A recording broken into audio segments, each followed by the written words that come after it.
Hati-hati. Jangan kalau sudah kepalanya gundul, agak tua, jalan pelan-pelan,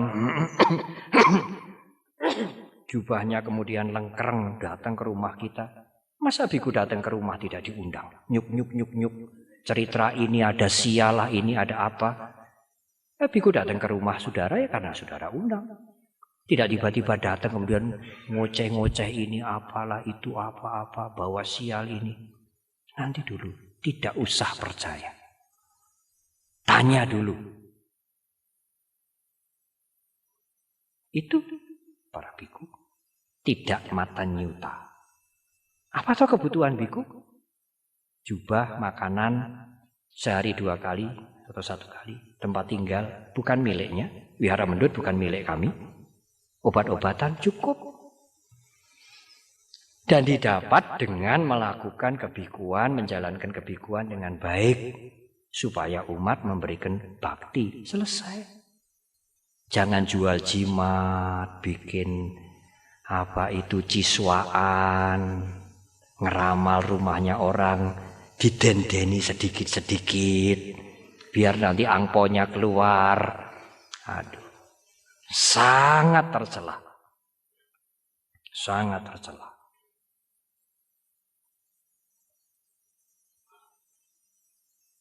Waktu Pak Anton meninggal, beliau yang memberikan tanah di Sunter, 8.600 meter persegi, hampir 1 hektar.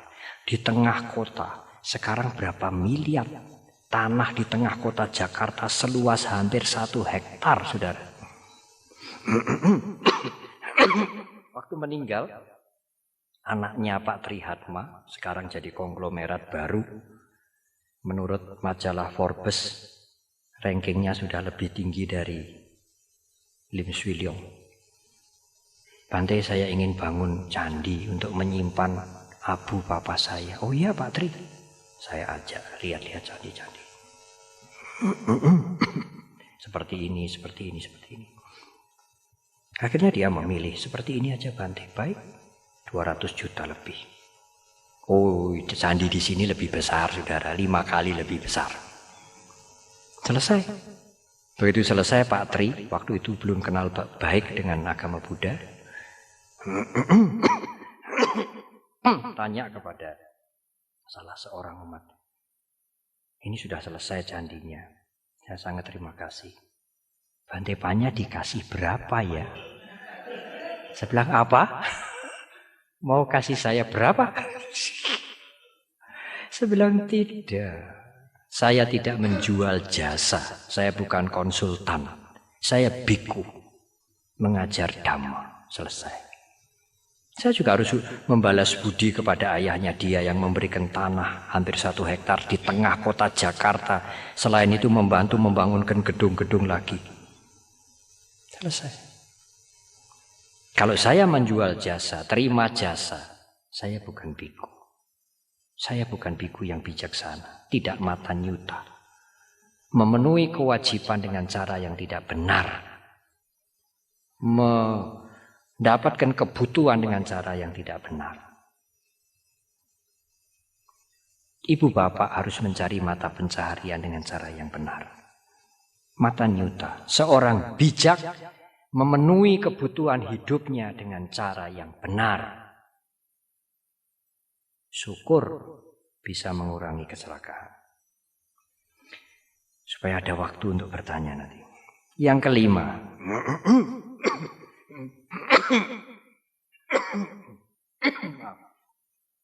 Kalan nyuta. Orang bijak adalah tahu saat yang tepat untuk melakukan perbuatan atau untuk tidak melakukan perbuatan. Kalau suami baru datang capek-capek kerja lembur. Istri kepengen apa? Kepengen handphone yang baru. Belum makan sudah bilang, Pak handphone rusak Tidak kalah nyuta. Makan dulu, tidur dulu. Besok pagi bangun, minum kopi. Pak, nek punya handphone bagus, rak bagus. Pagi biasanya emosi belum begini. Oh, istriku kok bijaksana, kalah nyuta. tahu waktu untuk berbicara. Kan begitu tuh. Kalau usia sudah bertambah 60, 70, Pak Gede kemarin mengatakan harus repacking our bags. Kalau umur sudah 60, 70 lebih, tasnya yang dibawa itu harus dibongkar. Repacking. Bebannya dikurangi. Pekerjaannya mundur, kasih sama anak-anak. Tenang. Tahu waktu. Lah kalau enggak tahu waktu, kan bagus bantai kerja keras. Pokoknya masih sehat. Kapan berhenti? Besok nek sudah stroke.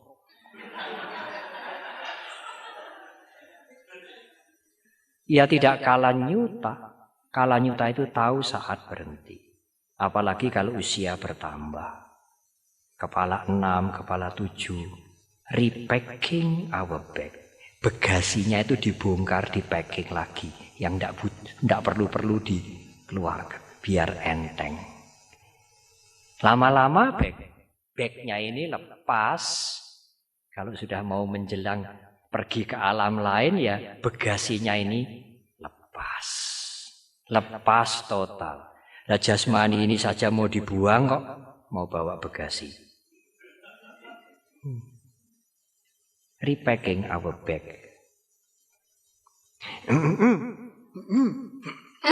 Dulu waktu saya menjadi biku 10 tahun, umur 30, 41 hari saya bisa ceramah 3 kali. Di depan ribuan orang kalau Waisak itu. Pagi Tulungagung, siang sore Ngunut, malam di Blitar.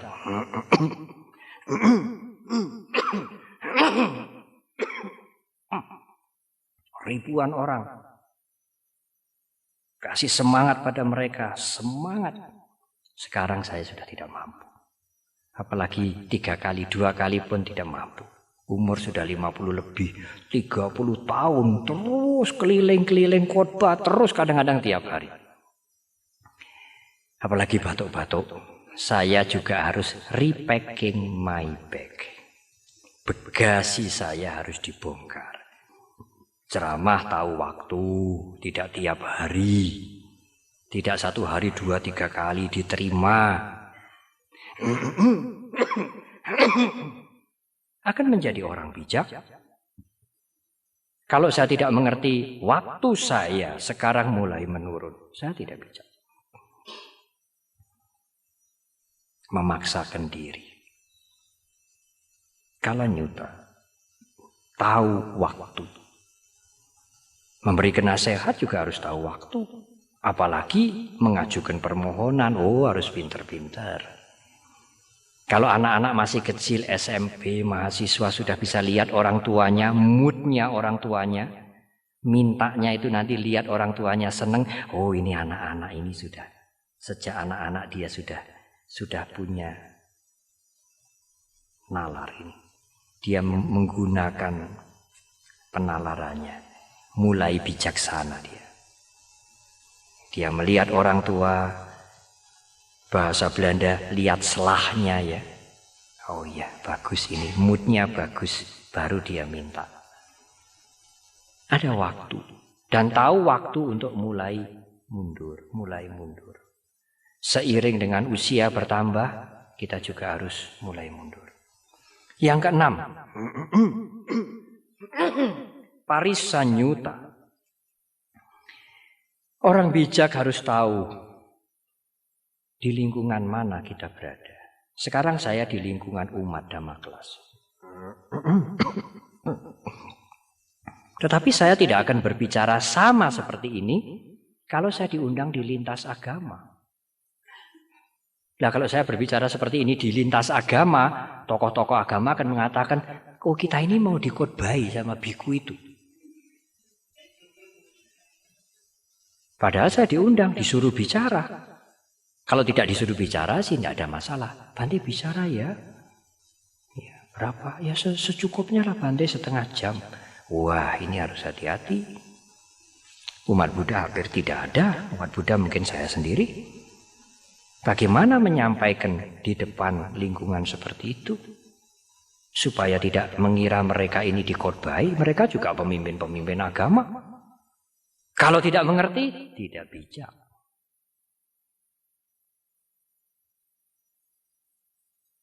Orang yang jualan di pasar besar gitu ya, ramai itu.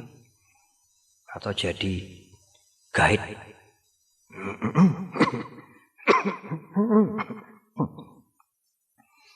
Tiba waktunya mengumpulkan peserta. Waktu habis, kumpul, ayo kumpul. Nanti kalau ketemu saya, karena profesinya begitu. Nanti kalau ketemu saya ngomongnya begitu. Bante, bagaimana Bante? Baik-baik. Wah, maklum. Profesinya guide.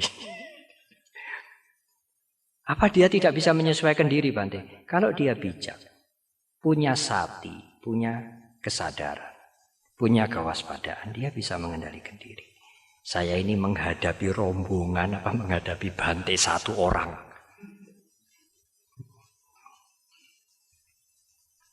Dia punya lingkungan yang lama dia bergaul. Lingkungannya itu bebas sekali. Kasar. Kalau ketemu sama temannya, kalau dap, mending, masih mending. Apa itu?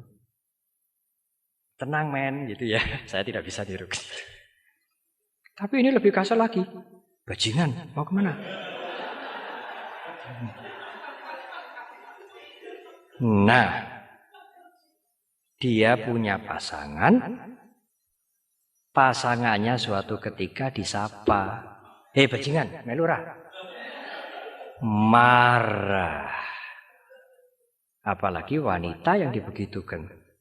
Pacarnya yang dia ngomong, bajingan, arep melurah. Hampir celaka.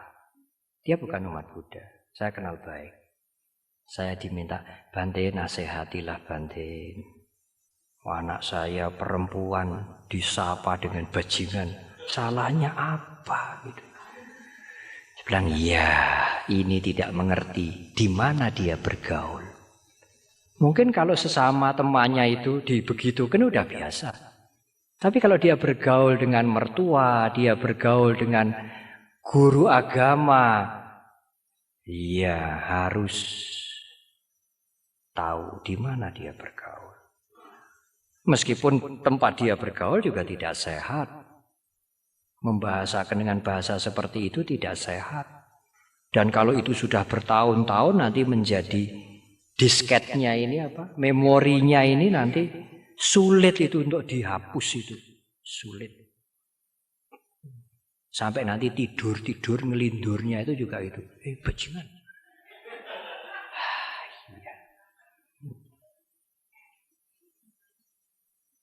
Ya karena itu kita harus, orang bijak harus menjaga diri di mana dia bergaul. Yang terakhir, ketujuh. Pugala paro paranyuta. Kalau akan berhubungan individu, berhati-hati. Waktu hari Minggu saya mendengarkan ceramah Pak Gede Prama, hati-hati.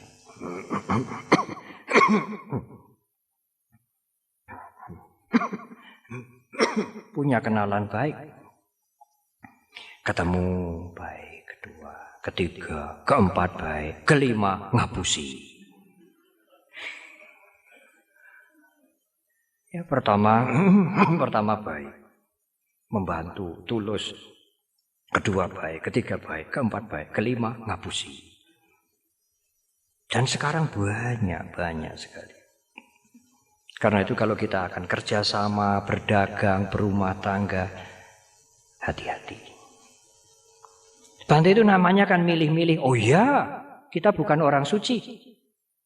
Kalau kita bergaul dengan penjudi, kita bisa ketularan. Tergiur dengan manfaatnya. Kalau kita bergaul dengan pedagang narkoba, kita bisa ketularan. Kita belum orang suci, ibu bapak belum orang suci, belum arah. Meskipun kita tidak harus membenci. Aku tidak mau bergaul dengan dia. Aku mengharapkan dia menjadi sadar dan menjadi orang baik. Aku tidak membenci dia. Aku tidak ingin menghancurkan dia. Tapi untuk bergaul, nanti dulu. Memilih teman yang tepat. Untuk jadi teman bergaul. Kalyana mitra, sahabat yang baik. Kan ya tidak ada Bante sahabat yang sempurna banget. Ya tidak ada. Salah kecil-kecil seperti sopir, mundur ke mobil, nabrak. Ya orang bijak akan berpikir.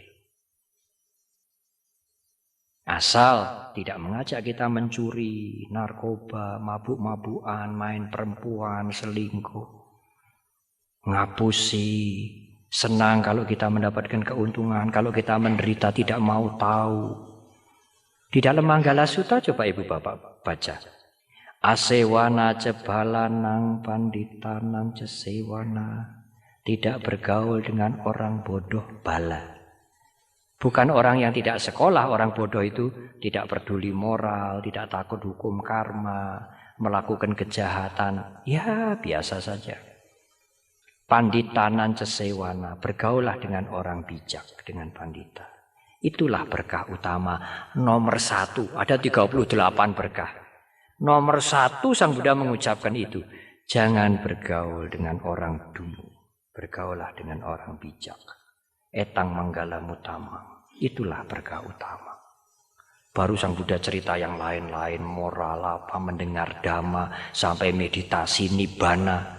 Kebebasan 38. Tapi nomor 1 Sang Buddha menyebutkan jangan bergaul dengan orang bodoh yang tidak tahu moral, yang mengajak kita berbuat buruk. Mengapa? Bisa ketularan kita. Kan kita berhak Bante menasehati dia, menarik dia untuk menjadi orang baik, mengajak dia ke wihara.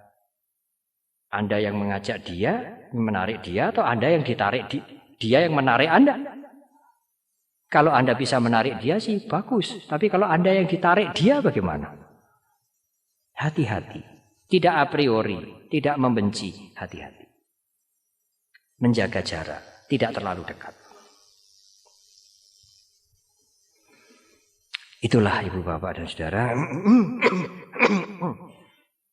Sudah 1,5 jam lebih. Saya pun harus kalanyuta. Mengerti waktu untuk berhenti.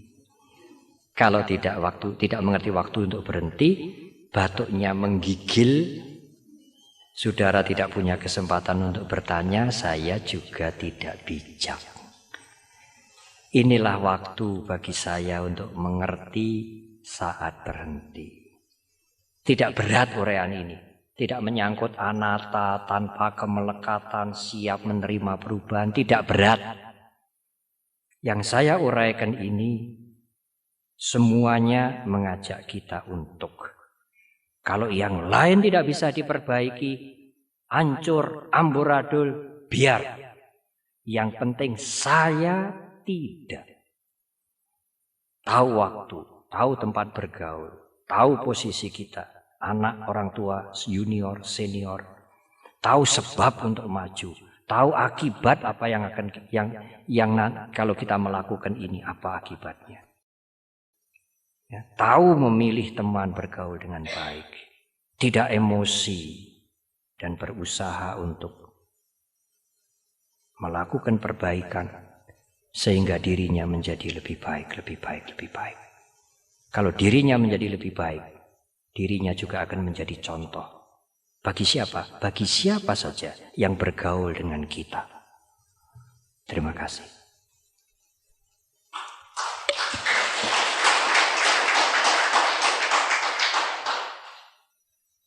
Kami persilakan bagi Bapak Ibu yang ingin bertanya. Kita akan langsung mulai. Ya Bapak, silakan Bapak.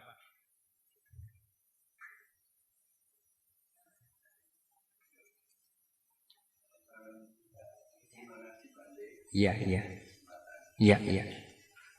Setelah saya mendengarkan ceramahnya Bante, saya sepaham. Mohon untuk memperkenalkan diri dulu. Oh, saya namanya Hendro Utomo dari Kartasura. Silakan.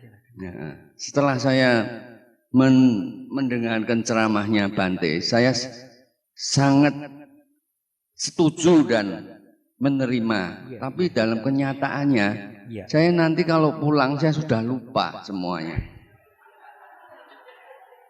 Saya juga setuju sekali kalau Bante bilang harus merubah dari diri kita sendiri. Tapi dalam kenyataan, saya mengerti bahwa dunia ini tidak kekal, maka saya harus merubah.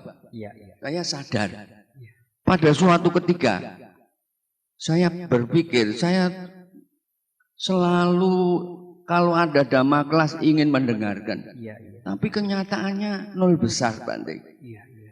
Akhirnya kesadaran saya keluar. Dalam praktek saya latihan terus mengheningkan pikiran saya. Dalam menghendingkan pikiran saya, setiap saya menerima ceramahnya Bante itu ya mungkin ya lupa, tapi saya pakai mengheningkan pikiran saya nanti bisa muncul sendiri. Dalam prakteknya saya melihat saya sepertinya diberitahu lewat kesadaran saya. Dan itu saya praktekkan dan saya latih terus menerus. Kenyataan dalam posisi itu saya tidak bisa, istilah saya menang sendiri tidak bisa. Adanya itu dari dalam itu adanya itu mengalah. Sampai dulu istri saya sendiri tidak bisa merubah diri saya. Tapi dalam kenyataan sekarang ini saya merubah diri saya dengan kesadaran saya sendiri. Terima kasih. Apakah ini betul Bante? Terima kasih. Ibu, bapak dan saudara, sebetulnya yang di depan itu tadi saya sulit menjawab. Mendengar tapi kok lupa. Mau mengubah kok sulit. Tetapi aduh, lega saya. Karena yang terakhir beliau menjawab sendiri. Apa jawabannya? Istri tidak bisa merubah. Tapi kesadaran saya bisa merubah diri saya sendiri. Itulah jawabannya. Ya. Tidak apa, Pak, tidak apa. Kita mendengar itu lupa itu tidak apa. Ada kapasitas, ada kemampuan daya ingat kita ini untuk menampung. Yang bisa kita selalu fresh, segar ingat. Oleh karena itu, sering dikatakan ulang kembali. Buku-buku yang saya pernah membaca, zaman saya kenal agama Buddha pertama SMA mahasiswa, kira-kira 30-40 tahun yang lalu. Saya baca kembali, memberikan makna yang berbeda. Mendengar kembali. Ada kapasitasnya, tidak mampu semua yang kita ingat, yang kita pelajari itu menjadi segar terus. Tidak bisa. Tetapi, andai kata tidak ada perubahan, apa yang disampaikan Pak Hendro itu, saya bisa memberikan apresiasi. Beliau mengerti, tidak bisa mengingat semua. Dan beliau bermeditasi, mengheningkan pikiran, berusaha untuk berubah. Itu sangat baik ketimbang orang yang merasa tidak perlu berubah. Aku sudah baik kok. Emosi ya memang pembawaanku. Nek wato ya iso sembuh, nek watak ya ora iso sembuh. Itu lebih-lebih lagi. Ada niat, Pak Hendro, ada niat untuk berubah. Dan perubahan itu memang tidak bisa diukur dengan kalkulator, dengan meteran, tidak bisa diukur. Nanti lingkungan yang berhubungan dengan beliau, kadang-kadang kita sendiri merasa, oh iya sekarang kok saya lebih semeleh, kok tidak berangasan seperti dulu, seolah-olah kok saya bisa menerima dengan mudah, dulu kok sulit sekali. Meskipun tentu masih merasa masih kurang. Sangat baik. Apa yang diceritakan tadi tidak sekedar pertanyaan, tetapi seperti cerita apa yang beliau alami, dan pertanyaan Pak Endro juga sudah dijawab sendiri belakangan. Ya. Saya memberikan tips. Kalau Bante tadi menjelaskan 7 sifat orang bijak, bagaimana untuk mengingat? Ingat saja, biar yang lain begitu, saya tidak. Jadi kalau Anda melihat mereka mencuri, ngetok rel sepur, omongnya bral-brol kepada biku, kepada orang tua, tidak ada bedanya. Oh, saya tidak. Itu adalah salah satu, meskipun tidak bisa mengingat 7 faktor orang bijak itu secara lengkap, itu adalah salah satu cara, kata kunci untuk mengingat-ingat apa yang diuraikan malam hari ini. Biar yang lain, kalau tidak bisa saya bantu, biar yang lain, saya tidak. Karena siapa yang rugi kalau kita ikut? Kita sendiri. Siapa yang untung kalau kita tidak dan berusaha untuk menjadi lebih baik? Yang untung kita, dan yang untung tidak kita sendiri. Lingkungan kita, keluarga kita, anak-anak kita akan ikut untung. Saya mendapatkan pengaruh banyak dari orang tua saya yang kecil-kecil. Orang tua saya mengatakan dulu, sejak kecil, sejak saya masih belum masuk sekolah.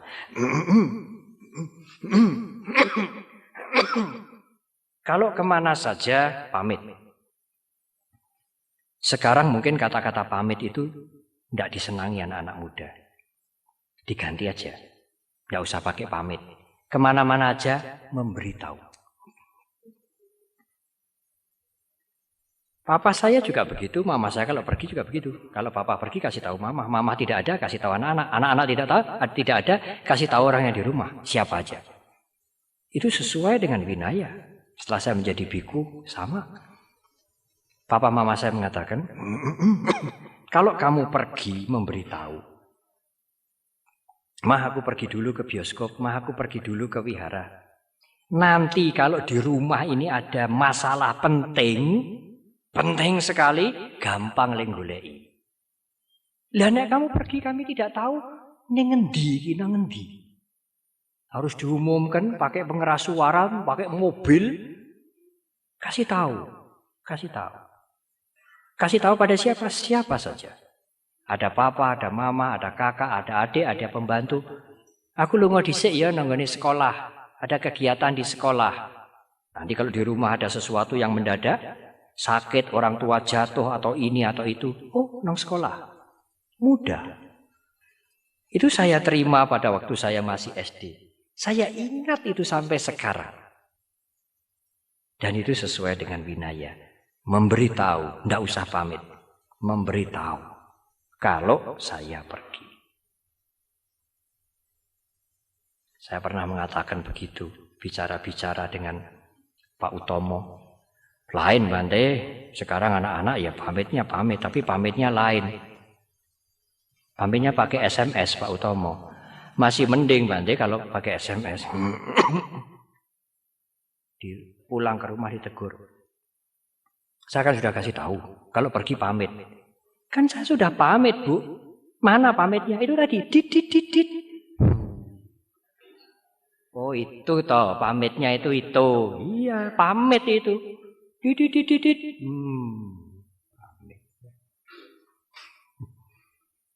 Itu pengaruh orang tua.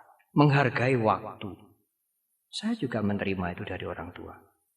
Kalau sanggup jam 5 ya jam 5. Sanggup jam 7 ya jam 7.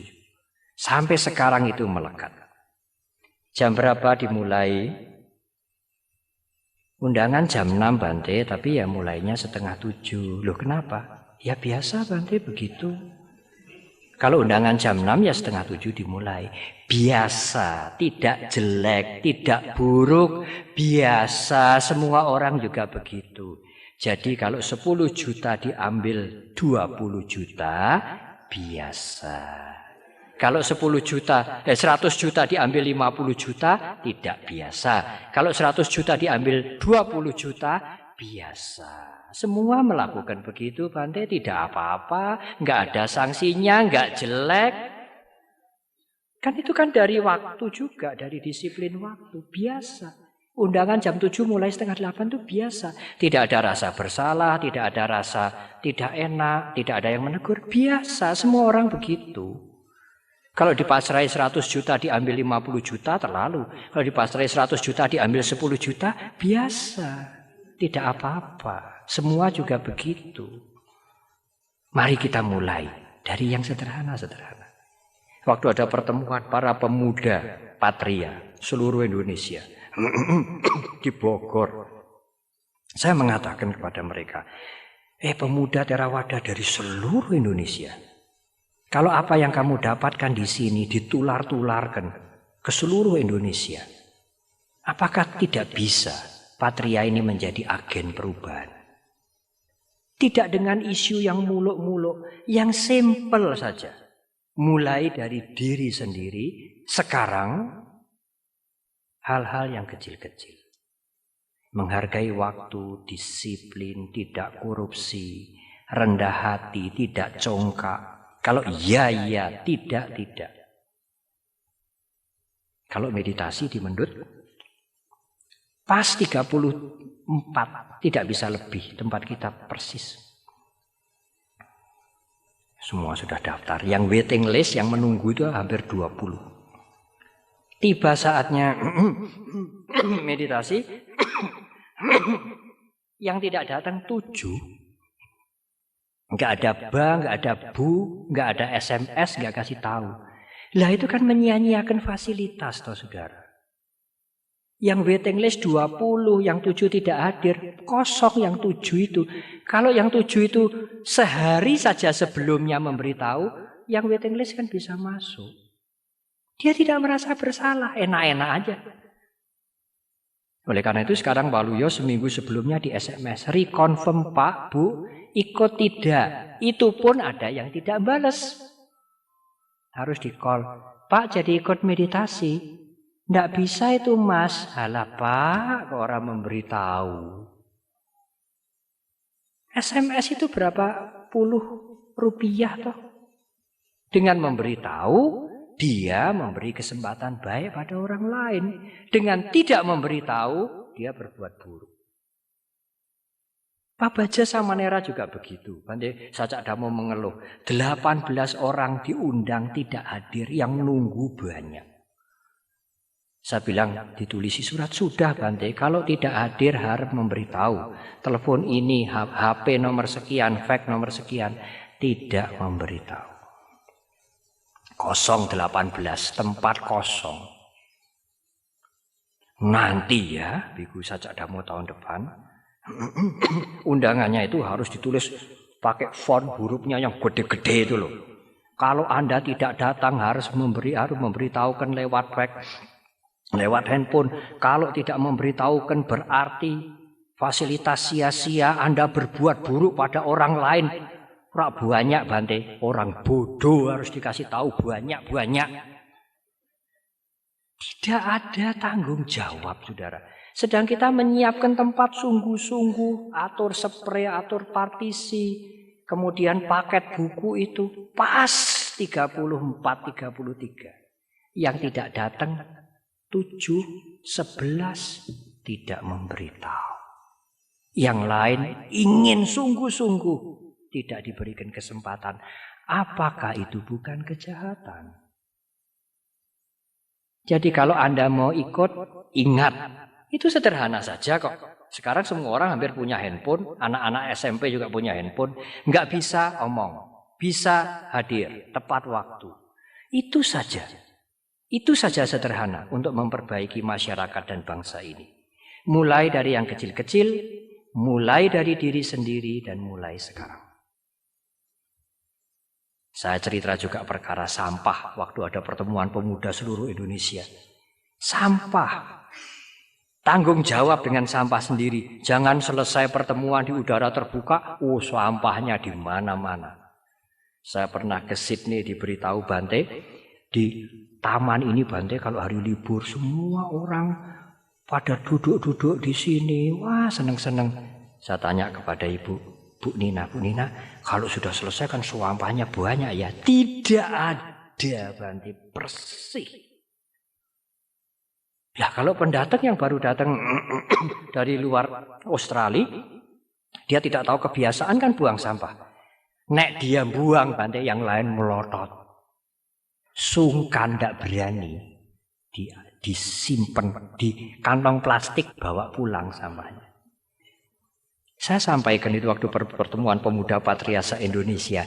Selesai saya ceramah, session saya kan di udara terbuka. Selesai, bersih. Tidak ada sampah. Panitia bilang, aduh Bante, kemarin sampahnya banyak. Hari ini bersih. Tikar-tikar juga digulungi semua. Bisa, saudara. Tidak usah berpikir yang muluk-muluk, isu yang besar-besar. Mau menjadi pahlawan. Orang tua memberikan contoh yang simple, sederhana. Mulai dari diri sendiri sekarang. Dari situ kita akan maju. Satu lagi pertanyaan supaya Bu Yena, 2 lagi dengan belakang di sana. Ya Bu Yena dulu. Terima kasih Bante. Itu tadi kok membuat saya malah pusing loh Bante. Saya pernah melaksanakan untuk diri saya sendiri. Simpel aja seperti Bante ngomong. Tapi ini nggak biasa dilakukan juga. On time. Dulu saya saklek istilahnya. Kalau lebih 1 menit saya tinggal. Tapi malah justru dikatakan saya orang kaku, orang saklek, egois. Setelah saya pikir-pikir juga kita harus komitmen juga. Karena itu kita nggak hidup diri sendiri. Kita hidup bersama. Kalau sesama kita juga nggak melaksanakan itu, kita juga seperti tadi Bante kan. Dongkol juga seminggu meditasi, udah jamnya mau datang enggak, ternyata banyak 7 orang sampai enggak datang. Akhirnya juga efeknya ke kita, kilesa muncul. Kegi, marah, kenapa enggak isap?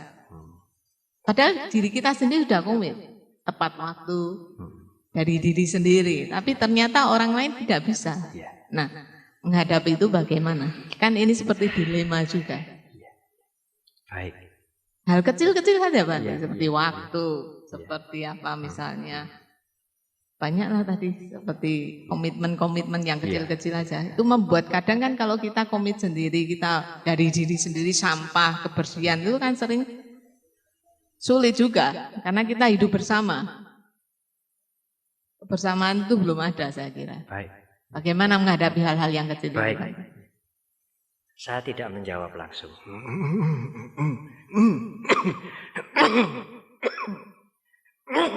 Saya tidak menjawab secara langsung.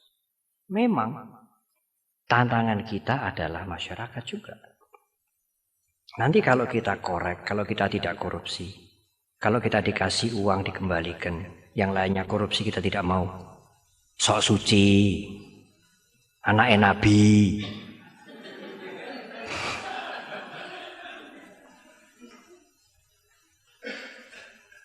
Ya sekarang kita berani tidak mengatakan saya tidak mau. Saya tidak, silakan Anda. Apa tidak timbul kemarahan, kejengkelan, gregetan, 7 tempat kosong yang ingin masih banyak tapi setengah jam lagi meditasi akan dimulai. Bagaimana mengundang yang waiting list itu? Tidak mungkin. 11 peserta Samanera tidak datang. Yang waiting list banyak, bagaimana mengundang yang 11 itu? Yang waiting list itu jauh-jauh, tidak mungkin. Apa tidak marah Bante, tidak gregetan Bante?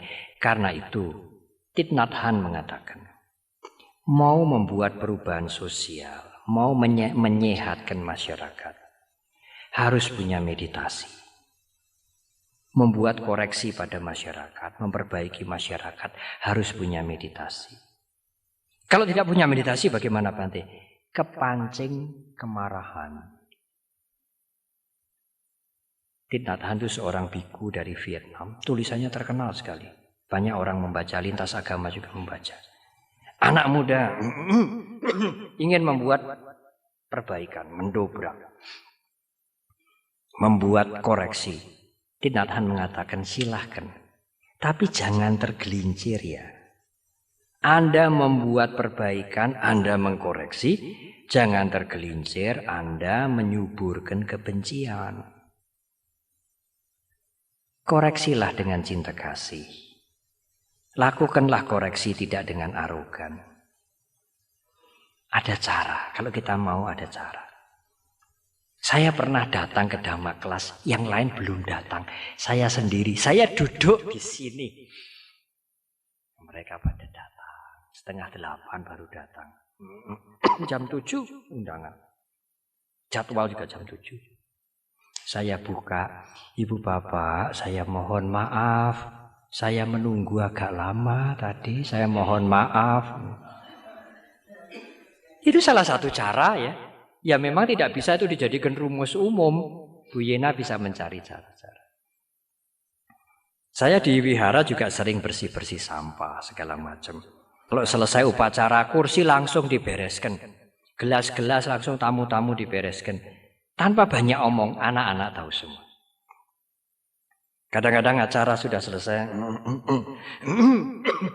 tamu-tamu pada berdiri, keluar ruangan. Sebagian tamu masih ada di pintu. Anak-anak sudah serbu masuk, kursinya sudah jelek. Saya bilang, Mas kebat kliwat, mengko darani ngusir tamune. Bisa. Waktu asada nasional itu kan 8.000 orang datang ke Candi Mendut. Pagi saya bangun jam 5, Candi Mendut bersih. Umbul-umbul satu pun tidak ada. Padahal dipasang berapa banyak. Umbul-umbul spanduk altar dibikin 3. Jam 5 pagi saya bangun, bersih semua. Seperti semalam tidak ada apa-apa. Sampah sudah sapu semua. Bante Jodi mengatakan, Bante bisa atau Bante? Bisa, saya bilang. Tergantung, salah satu faktor utamanya adalah pimpinan. Kalau pimpinannya, ayo, bisa.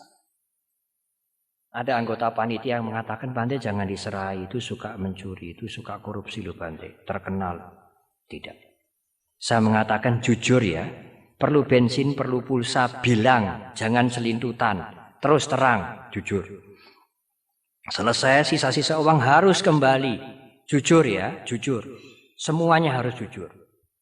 Bisa. Yang dicurigai suka korupsi, kembalikan berapa belas juta Bante ini sisanya. Bisa. Ada sisa, ada. Dan sisa itu kita bagi-bagi. Patria dapat, Wandani dapat, Magabudi dapat. Yang bekerja semua dapat. Bisa. Saya pikir bisa. Karena saya sudah pernah mengalami beberapa kali. Pernah gagal Bante? Oh, pernah. Bante tidak putus asa? Tidak. Saya akan mulai. Dari keluarga sendiri, lingkungan kecil, anak-anak, karyawan, mulai. Kalau Bante mentok tidak bisa sama sekali, tidak apa. Pokoknya saya tidak ikut yang tamu-tamu Parayano itu. Bisa. Ya kita tinggal bagaimana berbijaksana. Tidak arogan, tidak kelihatan sok, tetap humble, tapi punya prinsip. Suatu ketika mungkin gagal, Bu Yena, suatu ketika mungkin gagal. Suatu ketika kita juga mungkin telat ya. Tetapi kita punya komitmen. Komitmen untuk memberikan contoh yang baik. Terakhir, jangan panjang-panjang.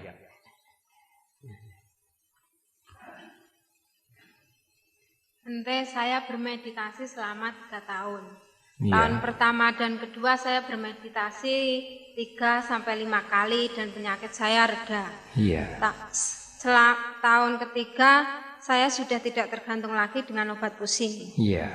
Terus bulan Juli kemarin selama 2 minggu saya meditasinya 2 kali tapi lebih banyak 1 kali selama 2 minggu. Terus 2 minggu meditasi 2 kali. Enggak, dalam 24 jam saya meditasi 2 kali tapi lebih sering 1 kali. Iya. Terus sakit pusing saya kambuh. Iya. kata dokter itu disebabkan karena saya stres. Tapi setelah saya amati itu bukan karena stres. Soalnya sebelumnya saya pernah stres berat dan hampir bunuh diri. Tapi saya tidak tergantung dengan obat pusing. Setelah saya amati itu karena saya dituntut bermeditasi minimal 2 kali. Mengapa saya dituntut minimal meditasi 2 kali? Sedangkan dari kaset Bante Panya mengatakan bahwa meditasi 20 menit sudah cukup. Terus mengapa si A itu meditasi 2 kali dalam 35 hari penyakitnya bisa sembuh total. Sedangkan saya 1 reda ganti B, B ganti C. Terus pertanyaan, apakah karena si A itu umat Buddha sedangkan saya bukan umat Buddha? Terima kasih. Satu lagi. Cukup dulu, sudah malam.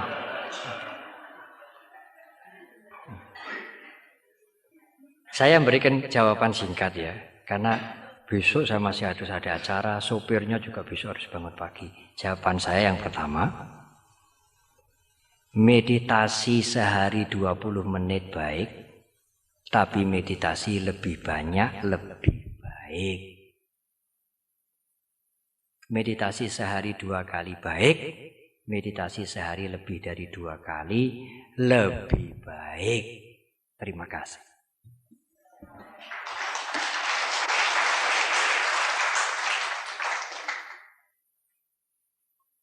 Ya, demikian pembabaran dhamma yang disampaikan oleh Bante Panya.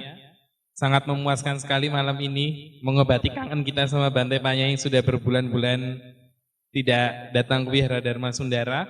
Sebelum kita tutup, saya ada satu pengumuman, yaitu pada tanggal 13 bulan 9 2007, hari Kamis itu jam 7 malam akan diadakan Dhamma Kelas dengan pembicara Ibu Lani Anggawati dengan tema bahaya polusi pikiran. Jadi bagi Bapak Ibu yang ingin datang kami persilahkan sekali lagi pada tanggal 13 bulan 9 2007 itu hari Kamis jam 7 malam. Pembicaranya Ibu Lani Anggawati dari Klaten dengan tema bahaya polusi pikiran. Ya. Demikian Dhamma Kelas kita pada malam hari ini. Terima kasih kepada Bante Panya yang telah memberikan wejangan kita pada malam hari ini. Kita akan tutup Dhamma Kelas kita dengan memanjatkan nama Karagata yang akan dipimpin oleh Romo Pujo Darmo Suryo. Kepada Romo Pujo kami persilahkan.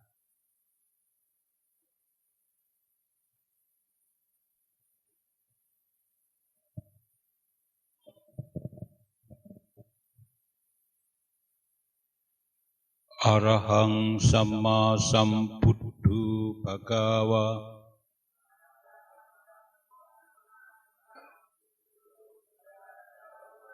Buddhang Bhagawantang Abhiwademi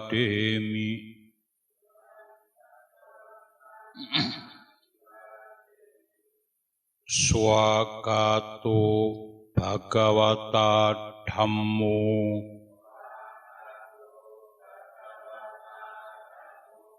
Dhammang namassami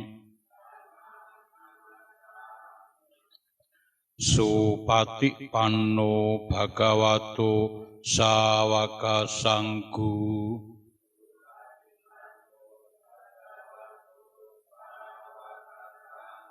Sanggang namami